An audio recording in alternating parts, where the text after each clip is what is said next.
Hola, my friend. I'm Melissa V. Cartwright, and welcome to the Passionate Performer Podcast. You have a voice that deserves to be heard, and you also deserve to have a performance career where you don't feel like you're sacrificing who you are to meet the demands of the industry. I'm a Latin singer-songwriter, actress, and voice coach with 25 years of experience, and so I get it. I understand the grind, the joys, the ups and downs, and everything in between. We cannot keep doing the same thing, expecting different results. So we are here to help you problem solve those challenges, figure out why we're feeling the way we do, and give you the next right step. We are not here to mess around. We are ready to take action. Let's go. Why am I losing my voice 30 minutes into a set? Singers who get all of a sudden thrown into a high demanding performance situation, and it's like, uh-oh, what happened? Something's off. So let's address what's the challenge here. Obviously, either you're losing your voice completely or you're feeling super tired, right? Are you experiencing these kinds of signs? You feel like you're dropping the pitch of your voice and your voice kind of gets stuck right here.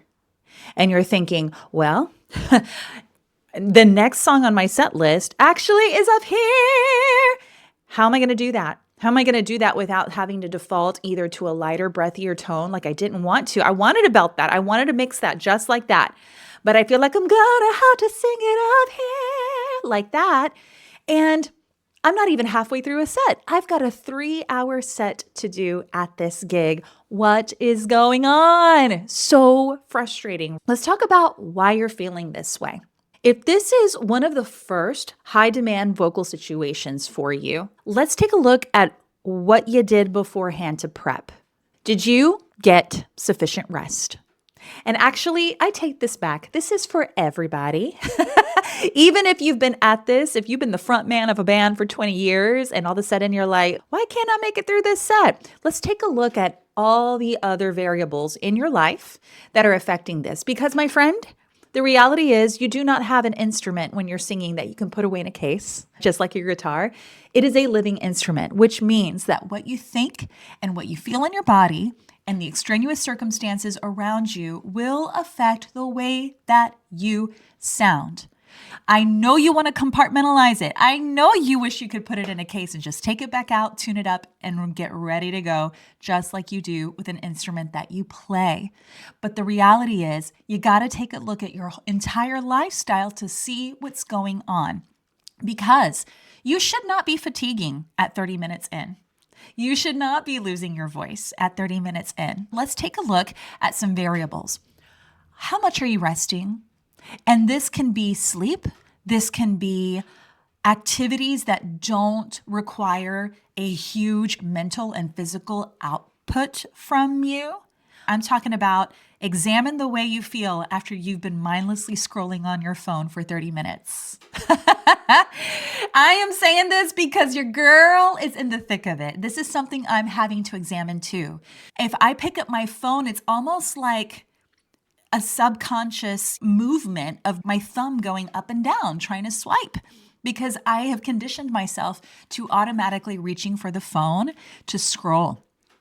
And so if this is you, especially if this is your nighttime routine, just examine the way that you're feeling. Are you actually getting sufficient rest? And if you're a gigging performer and you're having to do this multiple nights a week or an entire weekend, the moment where you're having to export the most energy happens late at night, probably. Maybe your set doesn't start till 7, 8, or 9 o'clock at night.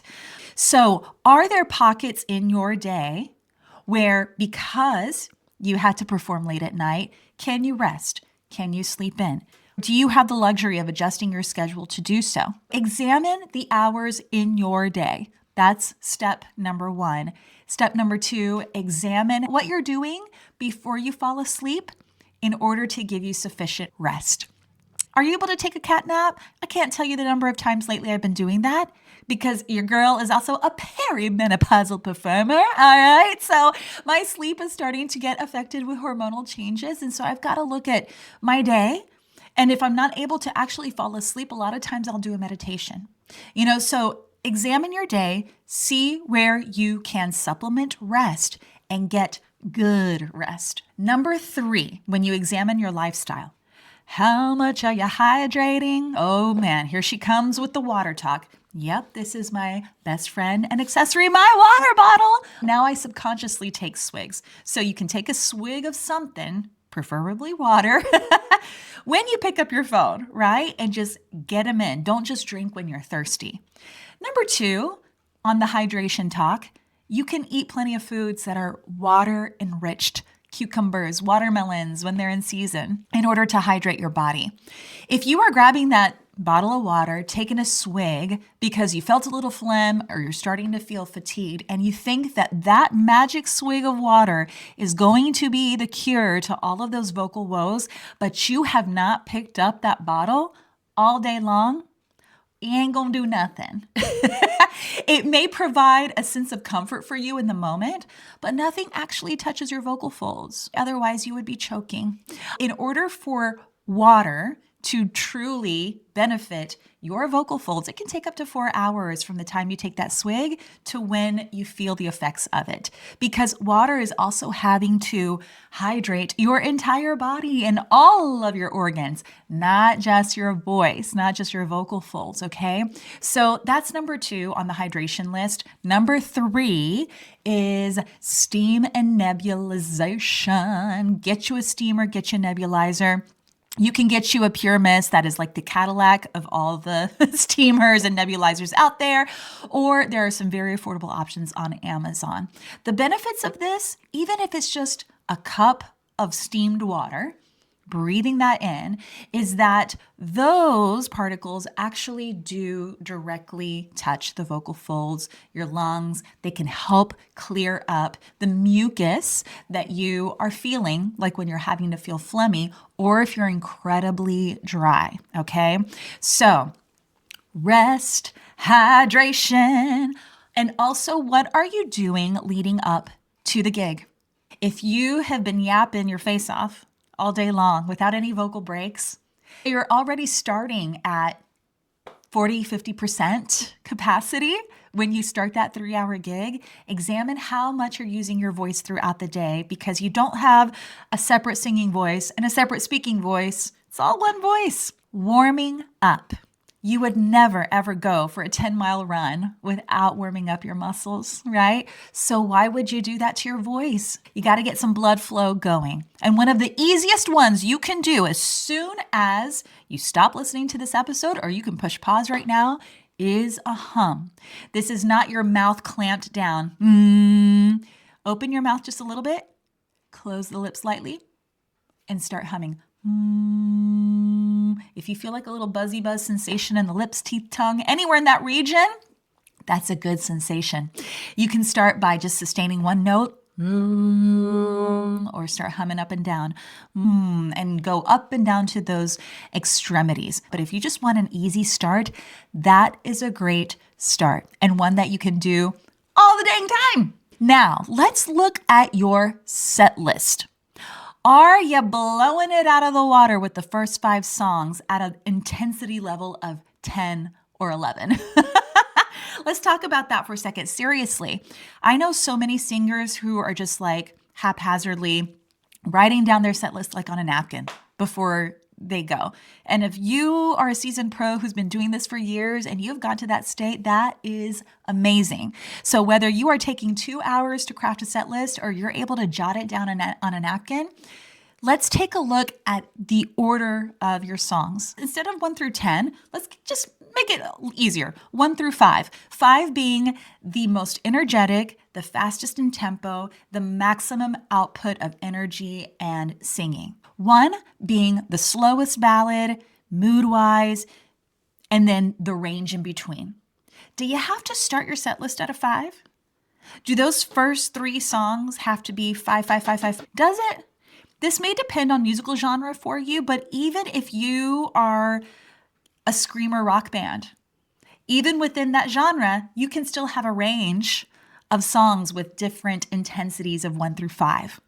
Could you start your set at a 3, then go up to a 4, come back down to a 2 for the 3rd song, and then take a look at each hour in your set list to take your audience on a journey. Again, this is going to depend on musical genres and, of course, venues and what you're hired to do.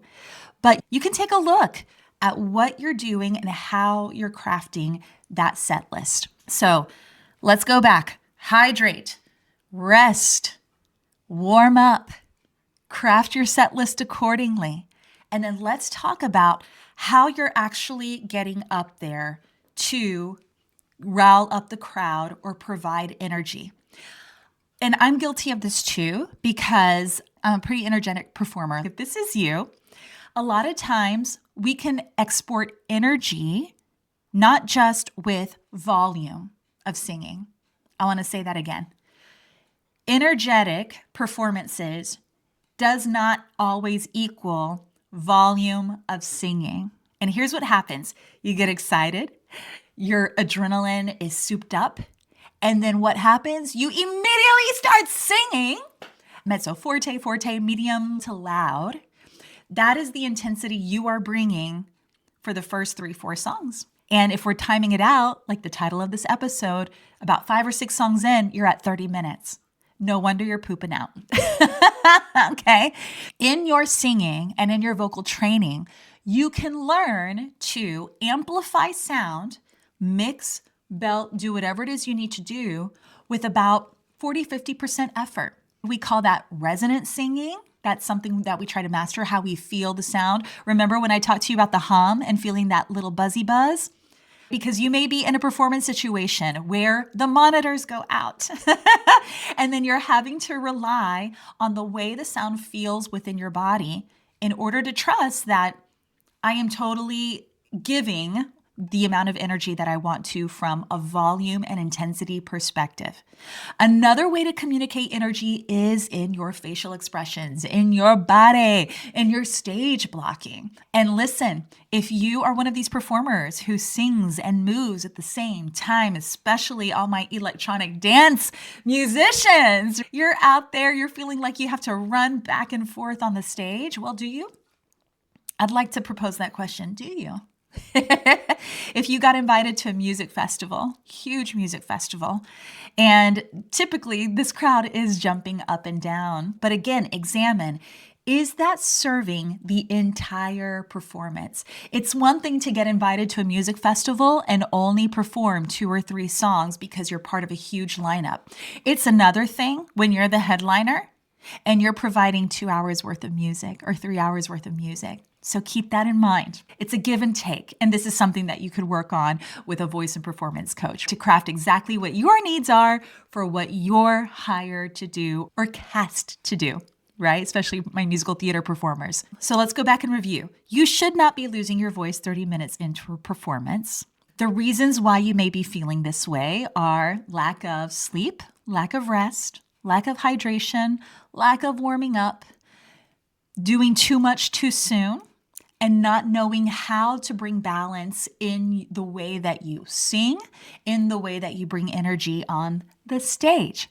Here's what you can do as soon as we finish our time together. Make plans for this evening. What are you going to do that's different in your preparation before you fall asleep? Take a swig of water. Even as I'm talking to you right now, look, I'm going to take it with you. Ready? Start making a habit of continuous hydration throughout the day. Check in with those warm-ups. The easiest thing you could do is a hum, all right? Examine your set list. If you work with a band, call a meeting. Let's see how you can craft your set list so that you don't feel like you are pooping out 30 minutes in. And most importantly, I don't want to leave our time together without reminding you that cooling down your voice is just as essential as warming it up. Just like you would stretch after a vigorous workout, you can use the same hum and invert it. Coming back down to a speech level like pitch. So listen, those are some nuggets that I threw at you because we are here to do something about it, not just sit around and wait and see what happens. One little disclaimer I want to leave you. If you are finding that this is happening a lot, with a lot of consistency, I recommend always checking with your medical professionals. Check with your general practitioner, get a referral for an ear, nose, and throat doctor, preferably one who specializes in voice function like a laryngologist. You can also consult a speech language pathologist who can also take a look at what your vocal load looks like overall, whether you're speaking or singing. You're building a team of professionals alongside your voice coach to help you have a performance career where you are thriving, my friend. If you want to craft your performance with any of these tools, check out the Passionate Performer Program membership. That is exactly what we are doing in there.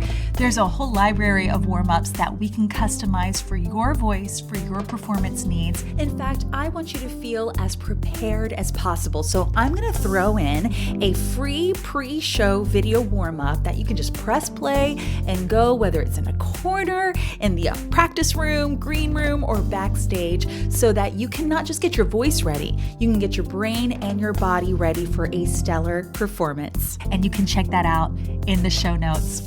Hey, you got this. Your voice is a living instrument, and you are meant to take the stage with confidence. If you found this episode to be helpful, leave a comment, a review, connect with me on socials, and I will see you in the next episode. Nos vemos.